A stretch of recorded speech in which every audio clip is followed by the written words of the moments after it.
My name is Jason Runo. I was born and bred in Nairobi.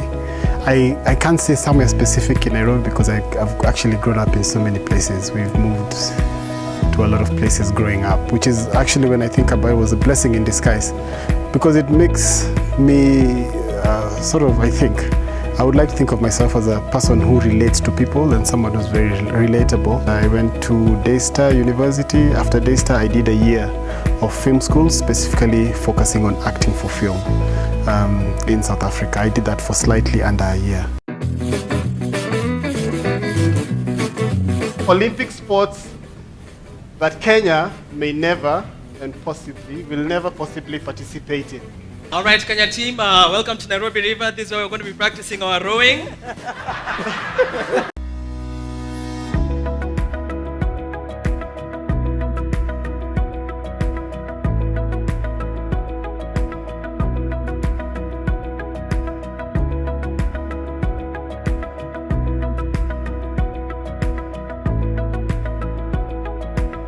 Growing up, that was never really a career choice.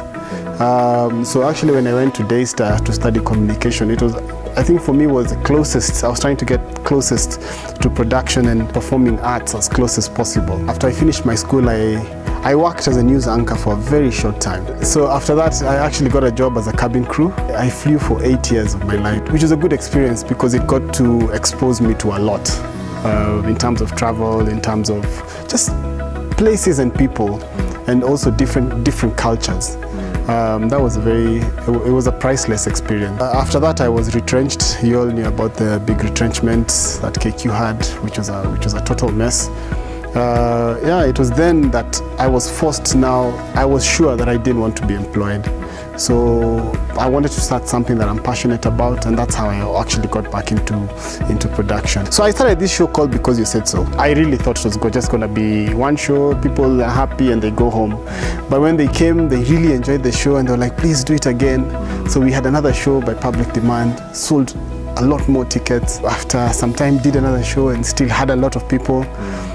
So for the longest time, I didn't think of it as a business. I always thought of it as this show that I do, just an event that I do.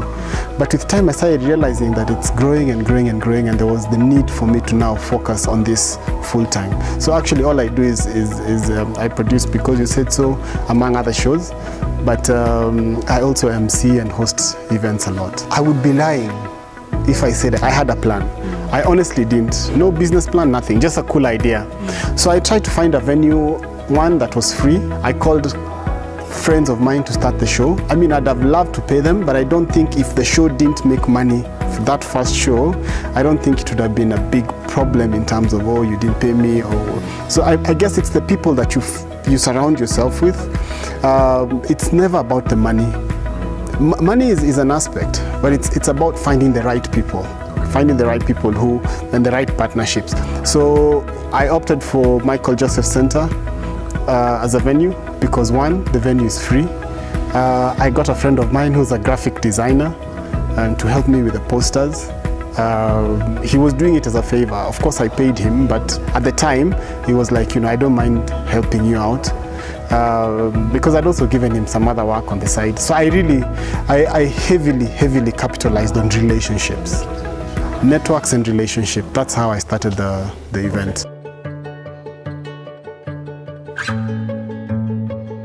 When now there was a need for things to be done officially, when somebody asks you for an invoice, or please invoice us on, send a quotation, and you realize you can't continue doing things as Jason. So I registered a company, Tumbili Entertainment Limited. The thing I find so hard, especially for small businesses, is recruiting the right people. But also in the recruitment is being able to get that person who comes and joins your company at almost bare minimum salary or whatever. How do you get them to see the vision of the bigger picture? Because as a leader, your job is not to just pay someone, but it's also important for your staff to see where this company is going, where are we going. They need to see that, they need to understand that sometimes I may not be able to pay you X amount even though we've gotten a huge contract, because we are trying to work towards A, B, C, D You know, they need to see, you need to get people who see that. These people I've worked with, who at the time I was not able to pay them, and I have promised that, you know, maybe next time when we have a bigger show, I'll be able to pay you at your standard rate. If I don't keep my word then, in future, then they will not take up your offer or try to help you.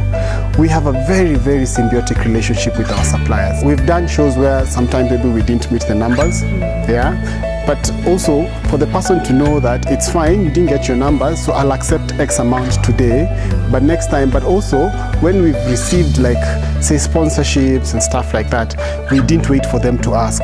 We just paid them what we owed them. I believe I'm talented to some extent, but I didn't necessarily have the business know-how of growing the business. You know, there are things I didn't think about, and that was what necessitated the need for me to go back to school. The biggest thing I learned from ISBI was how to keep your books in order, how do you keep your brand value, how do you get your brand valued, how do you, just those kind of things are things now I think about all the time. Customer experience, it's not just about the show. I always tell people, the show is one thing, but what about the experience around the show? If they have a terrible experience at ticketing, if they have problems with maybe the setup is not looking nice, but it's still a wonderful show, people won't forgive you for that. But in the same breath, if you have a really, really, really good customer experience from ticketing, from the customer experience at the venue, you know, you negotiate good drink prices for them. If the show is not so great, then they are possibly willing to forgive you because they know that they will come and have a good experience all around. For me, the biggest thing I learned at ISBI is that with all the people who are in business, different businesses, different fields, because in our class we had guys in construction, we had some guys who were farming, we had interior designers, we all had the same problems. So I don't think that any business person should think of their problems as unique to themselves. Right. The other thing I learned is the importance of keeping good books, keeping your books in order. The friends I met at ISBI are not just friends, it's people I can talk to openly about, yo, you guy, I need X amount by midday today, I have no idea what to do. And they'll be like, let me talk to a guy or talk to this person, and they'll always give you pointers. So the biggest thing from Tumbili right now is we're expecting a lot of growth in terms of, specifically for BYSS, that's Because You Said So, which is an improv comedy show. We were the first guys to do improv comedy, like in a very, improv has always been there, but an official improv show, and people come knowing that, you know, there's no script and everything. We intend to grow that. I intend to grow that hopefully to other African countries, because improv comedy in its nature, it's very exportable because it's an experience that you build on the spot with your audience.